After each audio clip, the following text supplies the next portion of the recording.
मैं ये समझता हूँ कि अब ये जो गवर्नमेंट आई है इनके पास मैंडेट नहीं है, आइन का मैंडेट नहीं है, ये वो मौक़िफ़ इख्तियार नहीं कर पाएगी जिस तरह इमरान खान खुलेआम ओपनली इंटरनेशनल फोरम पे कश्मीर का इशू लड़ता था और फ़लस्तीन का इशू लड़ता था। तो इंशाल्लाह हम आइनी जंग लड़ेंगे। जो केसेस है उस केसेस को हम अपने गवर्नमेंट में आके जिस तरह नवाज शरीफ के केसेस जाली तरीके से ख़त्म किया, ऐसा नहीं करेंगे। हम जिनवली कोर्ट ऑफ लॉ में जाएंगे क्योंकि सारे जाली केस से इंशाल्लाह हम स्ट्रेटजी हमारी आइन और कानून के दायरे में रह गए, कोर्ट में जाकर हम खान साहब के सारे खत्म कर। इंशाल्लाह कौम के लिए खुशखबरी है, इस दिन 1 और 2 वीक के अंदर खान साहब इंशाल्लाह जो पनिशमेंट से वो सस्पेंड हो जाएंगे और कौम के दरमियान होगा। इलेक्शन कर मैं खुद वकील हूँ, हमारे इलेक्शन 2023-24 के इलेक्शन भी ईवीएम में हो गए। अभी लाहौर के जो इलेक्शन है वो ईवीएम मशीन पे हो गए। इंशाल्लाह पाकिस्तान तहरीक इंसाफ की गवर्नमेंट ज़रूर आएगी और हम इंशाल्लाह ईवीएम को इंट्रोड्यूस करवाएंगे फेयर इलेक्शन के लिए।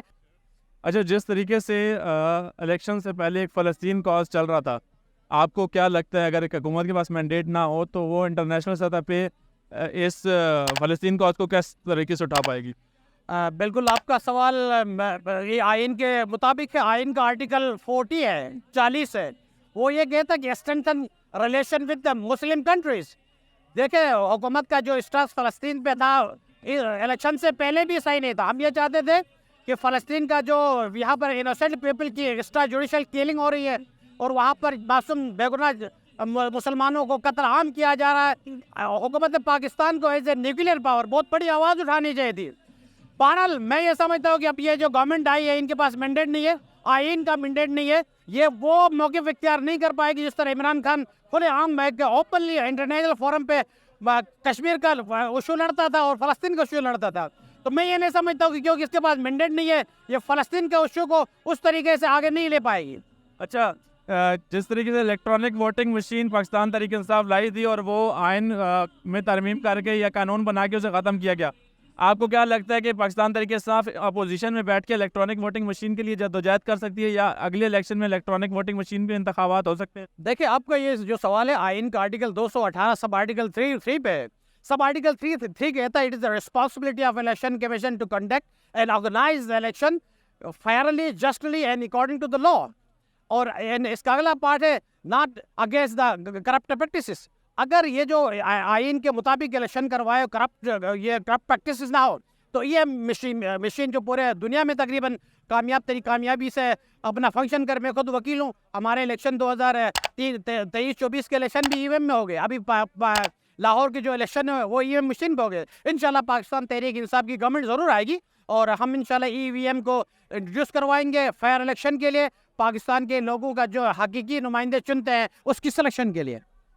आपको क्या लगता है कि पाकिस्तान तहरीक इंसाफ अपोजिशन में रह के एक तो खान साहब को मुझे बताएगा कि उनकी आज़ादी के लिए, क्योंकि जिस तरीके से उन पे केसेस बनाए गए हैं उन पे अभी तक साबित भी कुछ नहीं हो पाया, तो आपको क्या लगता है कि पीटीआई जो चेयरमैन है, जो बानी चेयरमैन है, उनकी आज़ादी के लिए क्या कर पाएंगे?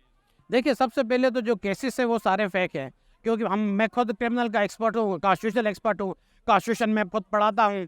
तो ये तो पाकिस्तान में आइन और लॉ के साथ खुलम में दहशत गर्दी है और खुलम इनके साथ खिलवाड़ है, आइन के साथ जाली केसेस हैं। और इंशाल्लाह ये हम समझते हैं कि कॉन्स्टिट्यूशनल कोर्ट से जो हाई कोर्ट और सुप्रीम कोर्ट वहाँ पर जाके ये ख़त्म हो जाएगी। अभी हमारी स्ट्रेटजी है कि खान साहब ने ये कहा कि क्योंकि आर्टिकल 17 कॉन्स्टिट्यूशन ऑफ पाकिस्तान का राइट टू वोट देता है कि वो आवाम ने जिनको सेलेक्ट किया है, आवाम को जिनको सेलेक्ट किया है वो अवामी नुमाइंदे नेशनल असम्बली से वो प्रोविंशियल असम्बली में उसकी रिप्रेजेंटेशन करेंगे। तो इंशाल्लाह हम आइनी जंग लड़ेंगे। जो केसेस है उस केसेस को हम अपने गवर्नमेंट में आके जिस तरह नवाज शरीफ के केसेस जाली तरीके से ख़त्म किया, ऐसा नहीं करेंगे। हम जिनवली कोर्ट ऑफ लॉ में जाएंगे क्योंकि सारे जाली केस से इंशाल्लाह हम स्ट्रेटजी हमारी आइन और कानून के दायरे में रह गए, कोर्ट में जाकर हम खान साहब के सारे खत्म कर। इंशाल्लाह कौम के लिए खुशखबरी है, इस दिन 1 और 2 वीक के अंदर खान साहब इंशाल्लाह जो पनिशमेंट से वो सस्पेंड हो जाएंगे और कौम के दरमियान होगा। अच्छा, जिस तरीके से इलेक्शन के बाद कुछ चंद मेंबरान ने फ्लोर चेंज किया है, पार्टी चेंज की है, पीटीआई पे के जो सिंबल है उस पर इलेक्शन लड़ने के बाद उन्होंने दूसरी पार्टी ज्वाइन की है, तो उनकी क्या कानूनी हैसियत है? आपको क्या लगता है कि क्या कोर्ट उन पे कोई फैसला देगी या इलेक्शन कमीशन की तरफ से उनको कोई रोका जाएगा? देखिए इसमें तो सबसे बड़ी जो अदालत होती है पाकिस्तान में, खासतौर पे डेमोक्रेटिक सिस्टम में आवाम की आवाज़ होती है। जब ये नुमाइंदे आवाम के पास गए वोट लेने के लिए, वहाँ पर इन्होंने एक हलफ दिया है, ऑन ओथ उसने कहा कि हम ये जो वोट है अमानत इमरान खान का, हम इसकी पासदारी करेंगे। अब ये आर्टिकल 63A के ज़ुमरे में आ जाएगा क्योंकि कोई भी शहरी जिसने वोट दिया था वो चैलेंज हो जाएगा और ये सारे डिस्क्वालीफाई हो जाएंगे। ये एक अनफॉर्चुनेट चीज़ है पाकिस्तान में, खासतौर पर जरदारी इस तरह वोट खरीद के पाकिस्तान के लोगों का ज़मीर खरीद लेता है। और ये हमारे लिए बहरहाल एक बात तो आपको कहूँ कि हमारे नेशनल असेंबली में सारे जो MNA हैं वो खड़े रहे, MPA कुछ बिक गए हैं और ख़ासतौर पे पंजाब में, और इंशाल्लाह इनको देखे अवाम के साथ इनको किस तरह फेस किया जाता है, फेस करेंगे अवाम के सामने, और इंशाल्लाह ये 63 ऐप के डिस्क्वालीफाई हो जाएंगे। अच्छा, प्रेसिडेंशियल इलेक्शन के जो आ रहे हैं उस हवाले से आप क्या कहेंगे? देखो प्रेसिडेंट है, ये रियासत का सिंबल होता है। जो स्टेट का सरबरा होता है वो प्रेसिडेंट होता है, जो गवर्नमेंट का सरबरा होता है वो प्राइम मिनिस्टर होता है।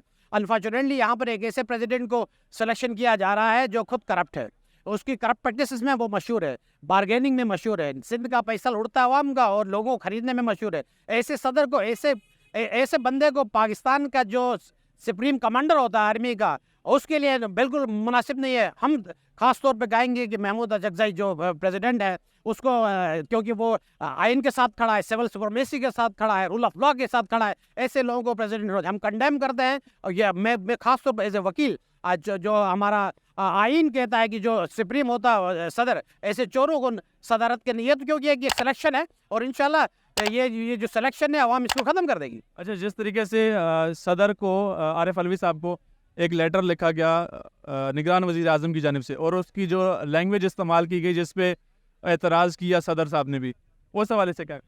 देखिए उसमें फेडरेशन है, आर्टिकल 51 है, वो क्लियरली, और 1991 है, वो क्लियरली कहता है कि जब भी इलेक्शंस हो तो वो विद इन 21 डेज है। और लेकिन नेशनल असेंबली हाउस की बात करता है, जो पार्लियामेंट आर्टिकल 6 में डिफाइन किया गया है, और जो लैंग्वेज इस्तेमाल की गई, जो रियासत के सरबराह को एड्रेस किया गया प्राइम मिनिस्टर की तरफ से, वो इंतहाई नाशाइस्ता है और इंतहाई अनपार्लियामेंट्री है। और वो ये चाहते थे कि वो एक डिक्टेटर की तरह से मनवाया जाए। तो मेरे अंदर ख्याल से जो कॉन्स्टिट्यूशनल सरबराह होता है, जो आइन का, जो रियासत का सरबराह होता है, उसका इस तरह वज़ीर आज़म को, चीफ एग्जीक्यूटिव को एड्रेस नहीं करना चाहिए।